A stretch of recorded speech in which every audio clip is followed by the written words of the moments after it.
Nagdaos ng mahalagang medical mission ang pamunuan ng Barangay San Vicente, San Pedro City sa Laguna na pinamumunuan ni Honorable ABC President Chairman Diwa Tayaw.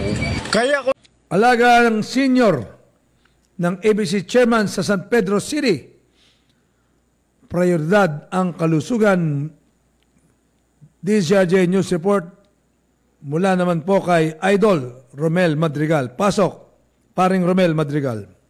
Nasabing mahalaga ito ay bihira ding naisagawa ang ganitong na ibang mga sakit ang pinagkukulang pansin tulad ng pagmonitor ng kolesterol, bone screening at blood chem.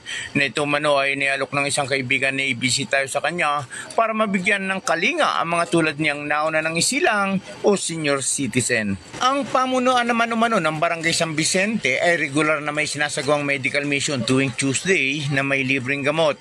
Maliban pa umano sa nanggagaling sa kanilang City Hall na may mga libre din mula sa kanilang mayor na si Honorable Art Mercado, pero ang tulad nito ay bihirang mangyari kaya sinamantala niya umano ang alok ng kanyang kaibigan dahil makakatulong ito sa kanyang nasasakupan. Sa panayam kay ABC President Diwa Tayaw, ito ay pagbibigay ng libreng FBS at cholesterol sa mga seniors. Only 40 patients. Yan ay ipinagkaloob ng aking kaibigan.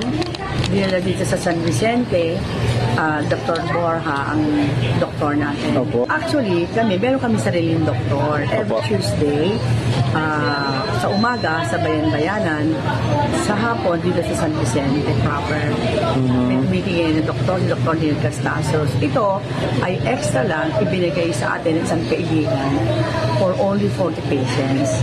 So, kaya ibinigay natin libreng FBS at saka cholesterol at also bone scannings. Katatapos na ng ating malaking medical mission, binigay ng Sunhan Medical Forum, doctors from Korea, ng nakaraang Lunes. Ito ay ginanap sa Bayan-Bayanan. Kumbaga extra na to dahil pinagkaloob sa atin.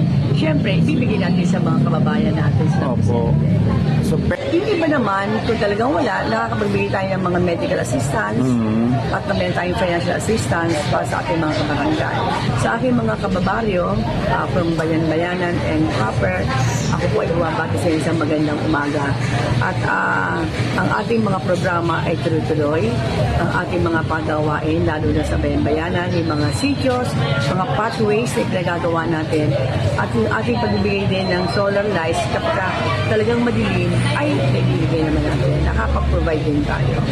mula sa Timog Katagalugan, ako si Romel Madrigal nag-uulat sa DZRJ 10 AM, ang Radyo Bandido TV.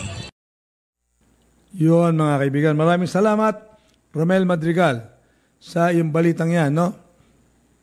At siyempre, magandang balita yan, no? Mga alagang senior.